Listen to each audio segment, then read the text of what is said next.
یہ حضرت موسیٰ علیہ السلام کی وہ مقدس لاٹھی ہے جس کو عصائے موسیٰ کہتے ہیں۔ اس کے ذریعے آپ کے بہت سے ان معجزات کا ظہور ہوا جن کو قرآن مجید نے مختلف عنوانوں کے ساتھ بار بار بیان فرمایا ہے۔ اس مقدس لاٹھی کی تاریخ بہت قدیم ہے جو اپنے دامن میں سینکڑوں ان تاریخی واقعات کو سمیٹے ہوئے ہے جن میں عبرتوں اور نصیحتوں کے ہزاروں نشانات ستاروں کی طرح جگمگا رہے ہیں، جن سے اہل نظر کو بصیرت کی روشنی اور ہدایت کا نور ملتا ہے۔ یہ لاٹھی حضرت موسیٰ علیہ السلام کے قد برابر 10 ہاتھ لمبی تھی اور اس کے سر پر 2 شاخیں تھیں جو رات میں مشعل کی طرح روشن ہو جایا کرتی تھیں۔ یہ جنت کے درخت پیلوں کی لکڑی سے بنائی گئی تھی اور اس کو حضرت آدم علیہ السلام جنت سے اپنے ساتھ لائے تھے۔ چنانچہ حضرت سید علی اجہوری رحمۃ اللہ علیہ فرماتے ہیں، حضرت آدم علیہ السلام کے ساتھ عود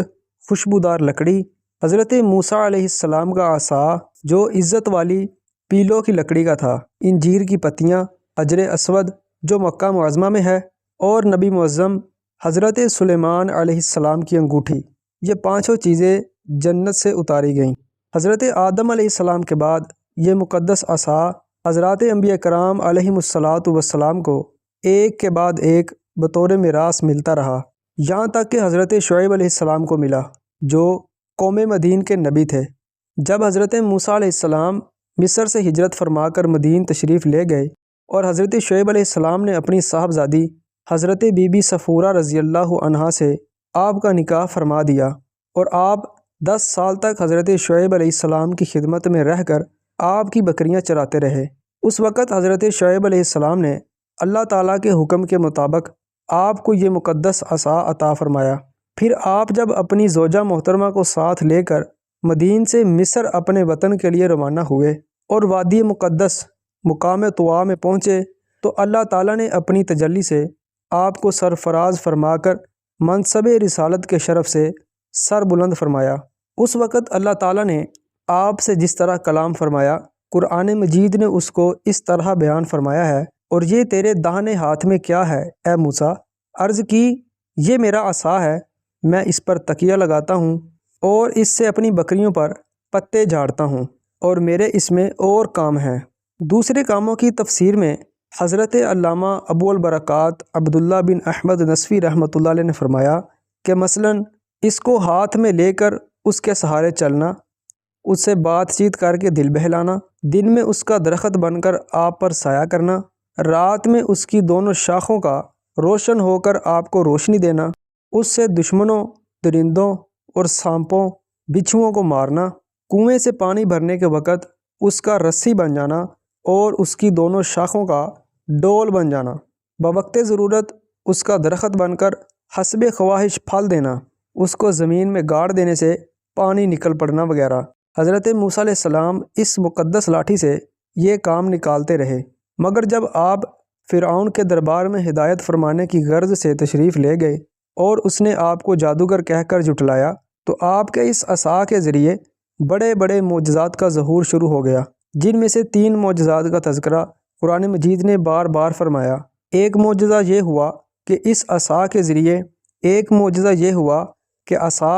اژدہا بن گیا۔ اس کا واقعہ یہ ہے کہ فرعون نے ایک میلہ لگوایا اور اپنی پوری سلطنت کے جادوگروں کو جمع کر کے حضرت موسیٰ علیہ السلام کو شکست دینے کے لیے مقابلے پر لگا دیا، اور اس میلے کے اژدہا میں جہاں لاکھوں انسانوں کا مجمع تھا، ایک طرف جادوگروں کا ہجوم اپنی جادوگری کا سامان لے کر جمع ہو گیا، اور ان جادوگروں کی فوج کے مقابلے میں حضرت موسیٰ علیہ السلام تنہا ڈٹ گئے۔ جادوگروں نے فرعون کی عزت کی قسم کھا کر اپنے جادو کی لاٹھیوں اور رسیوں کو پھینکا تو ایک دم وہ لاٹھیاں اور رسیاں سانپ بن کر پورے میدان میں ہر طرف پھنکارے مار کر دوڑنے لگیں، اور پورا مجمع خوف و ہراس میں بدحواس ہو کر ادھر ادھر بھاگنے لگا، اور فرعون اور اس کے تمام جادوگر اس کرتب کو دکھا کر اپنی فتح کے گھمنڈ اور غرور کے نشے میں بدمست ہو گئے اور جوش شادمانی سے تالیاں بجا بجا کر اپنی مسرت کا اظہار کرنے لگے۔ اتنے میں ناگہاں حضرت موسیٰ علیہ السلام نے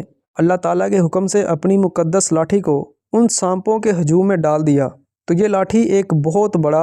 اور نہایت ہیبت ناک اژدہا بن کر جادوگروں کے تمام سانپوں کو نگل گیا۔ یہ معجزہ دیکھ کر تمام جادوگر اپنی شکست کا اعتراف کرتے ہوئے سجدے میں گر پڑے اور بآواز بلند یہ اعلان کرنا شروع کر دیا، ہم سب حضرت ہارون اور حضرت موسیٰ علیہ السلام کے رب پر ایمان لائے۔ اس اساس سے دوسرا معجزہ یہ جاری ہوا، بنی اسرائیل کا اصل وطن ملک شام تھا، لیکن حضرت یوسف علیہ السلام کے دور حکومت میں یہ لوگ مصر آ کر آباد ہو گئے اور ملک شام پر قوم عمالقہ کا تسلط اور قبضہ ہو گیا، جو بدترین قسم کے کفار تھے۔ جب فرعون دریائے نیل میں غرق ہو گیا اور حضرت موسیٰ علیہ السلام کو فرعون کے خطرات سے اطمینان ہو گیا تو اللہ تعالیٰ نے حکم دیا کہ قوم عمالقہ سے جہاد کر کے ملک شام کو ان کے قبضہ و تسلط سے آزاد کرائیں۔ چنانچہ آپ 6 لاکھ بنی اسرائیل کی فوج لے کر جہاد کے لیے روانہ ہو گئے، مگر ملک شام کی حدود میں پہنچ کر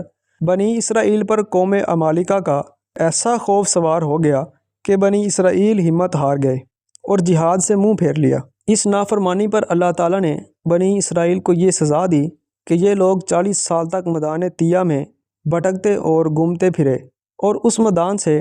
باہر نہ نکل سکے۔ حضرت موسیٰ علیہ السلام بھی ان لوگوں کے ساتھ میدان طیہ میں تشریف فرما تھے۔ جب بنی اسرائیل اس بے آب و گیاہ میدان میں بھوک اور پیاس کی شدت سے بے قرار ہو گئے تو اللہ تعالیٰ نے حضرت موسیٰ علیہ السلام کی دعا سے ان لوگوں کے کھانے کے لیے من و سلوہ آسمان سے اتارا۔ من شہد کی طرح ایک قسم کا حلوہ تھا اور سلوہ بھنی ہوئی بٹیریں تھیں۔ کھانے کے بعد جب یہ لوگ پیاس سے بےتاب ہونے لگے اور پانی مانگنے لگے تو حضرت موسیٰ علیہ السلام نے پتھر پر اپنا عصا مار دیا تو اس پتھر میں 12 چشمے پھوٹ کر بہنے لگے اور بنی اسرائیل کے 12 خاندان اپنے اپنے ایک چشمے سے پانی لے کر خود بھی پینے لگے اور اپنے جانوروں کو بھی پلانے لگے، اور پورے 40 سال تک یہ سلسلہ جاری رہا۔ یہ حضرت موسیٰ علیہ السلام کا معجزہ تھا جو عصا اور پتھر کے ذریعے ظہور میں آیا۔ اس عصا کا تیسرا معجزہ یہ ہے کہ حضرت موسیٰ علیہ السلام ایک مدت دراز تک فرعون کو ہدایت فرماتے رہے اور آیات و معجزات دکھاتے رہے، مگر اس نے حق کو قبول نہیں کیا، بلکہ اور زیادہ اس کی شرارت اور سرکشی بڑھتی رہی، اور بنی اسرائیل نے چونکہ اس کی خدائی کو تسلیم نہیں کیا، اس لیے اس نے ان مؤمنین پر بہت زیادہ ظلم و ستم کا نشانہ بنایا۔ اس دوران میں ایک دم حضرت موسیٰ علیہ السلام پر وحی اتری کہ آپ اپنی قوم بنی اسرائیل کو اپنے ساتھ لے کر رات میں مصر سے ہجرت کر جائیں۔ چنانچہ حضرت موسیٰ علیہ السلام بنی اسرائیل کو اپنے ساتھ لے کر رات میں مصر سے روانہ ہو گئے۔ جب فرعون کو پتہ چلا تو وہ بھی اپنے لشکروں کو ساتھ لے کر بنی اسرائیل کی گرفتاری کے لیے چل پڑا۔ جب دونوں لشکر ایک دوسرے کے قریب ہو گئے تو بنی اسرائیل فرعون کے خوف سے چیخ پڑے کہ اب تو ہم فرعون کے ہاتھوں گرفتار ہو جائیں گے، اور بنی اسرائیل کی پوزیشن بہت نازک ہو گئی کیونکہ ان کے پیچھے فرعون کا خون خوار لشکر تھا اور آگے موجیں مارتا ہوا دریا تھا۔ اس پریشانی کے عالم میں حضرت موسیٰ علیہ السلام مطمئن تھے اور بنی اسرائیل کو تسلی دے رہے تھے۔ جب دریا کے پاس پہنچ گئے تو اللہ تعالیٰ نے حضرت موسیٰ علیہ السلام کو حکم فرمایا کہ تم اپنی لاٹھی دریا پر مار دو۔ چنانچہ جو ہی آپ نے دریا پر لاٹھی ماری تو فوراً ہی دریا میں 12 سڑکیں بن گئیں اور بنی اسرائیل ان سڑکوں پر چل کر سلامتی کے ساتھ دریا سے پار نکل گئے۔ فرعون جب دریا کے قریب پہنچا اور اس نے دریا کی سڑکوں کو دیکھا تو وہ بھی لشکروں کے ساتھ ان سڑکوں پر چل پڑا، مگر جب فرعون اور اس کا لشکر دریا کے بیچ پہنچا تو اچانک دریا موجیں مارنے لگا اور سب سڑکیں ختم ہو گئیں اور فرعون اپنے لشکروں سمیت دریا میں غرق ہو گیا۔ یہ ہیں حضرت موسیٰ علیہ السلام کی مقدس لاٹھی کے ذریعے ظاہر ہونے والے تینوں عظیم الشان معجزات، جن کو قرآن کریم نے مختلف الفاظ اور متعدد عنوانوں کے ساتھ بار بار بیان فرما کر لوگوں کے لیے عبرت اور ہدایت کا سامان بنا دیا ہے۔